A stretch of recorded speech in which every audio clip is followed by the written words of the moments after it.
সৰু বাচ্চা এটাৰ কোনটো দাঁত সৰিব কোনটো দাঁত নসৰে, কোনটো দাঁত সৰাৰ পাছত আকৌ গজিব কোনটো নগজে, এইবোৰ প্ৰশ্ন আপোনাৰ মনলৈ আহে নেকি? আজি মই তাৰ বিষয়ে কথা পাতিম। এজন ডাঙৰ মানুহৰ মুঠ ৩২টা দাঁত থাকে। ওপৰৰ পাৰিত ১৬টা দাঁত আৰু তলৰ পাৰিত ১৬টা দাঁত। কিন্তু এটা সৰু বাচ্চাৰ মাত্ৰ ২০টা দাঁত থাকে। ওপৰৰ পাৰিত 10টা আৰু তলৰ পাৰিত 10টা। তাক দেখাত এনেকুৱা লাগে। এনেকুৱা দেখি সৰু পোৱালীৰ মুখত দাঁত কম থাকে। দাঁতবোৰ দেখাত ইয়াতকৈ নিশ্চয় অলপ বেলেগ হয়, কাৰণ এইটো এটা ডাঙৰ মানুহৰ মডেল। কিন্তু মুঠ ২০টা দাঁত থাকে। আৰু এই ২০টা দাঁতে সৰাৰ পাছত তাৰ জেগাত নতুন দাঁত আহে। ২০টাৰ বাহিৰে তাৰ পিছৰ দাঁতকেইটা অকল এবাৰেই গজে। এই দাঁত গজা আৰু সৰাৰ ছিকুৱেঞ্চটো হৈছে চবতকৈ প্ৰথমত এই তলৰ দুটা দাঁত গজে, সন্মুখৰ দুটা, তাৰপিছত ওপৰৰ দুটা দাঁত গজে আৰু তাৰপিছত এটা এটাকৈ ছাইডৰ দাঁতবোৰ গজি গৈ থাকে।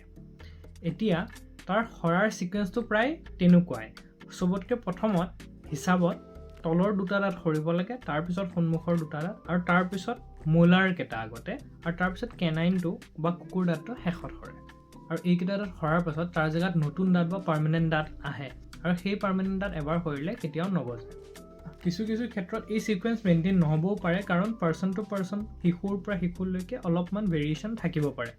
তাৰ লগতে এইটোও সঁচা যে কিছু সংখ্যক মানুহৰ হয়তো কোনোবাটো দাঁত মিচিং থাকিব পাৰে, অৰ্থাৎ কোনোবাটো দাঁত নগজিব পাৰে, আৰু হয়তো কোনোবাটো দাঁত বেছিকৈ এক্সট্ৰা দাঁত গজিব পাৰে।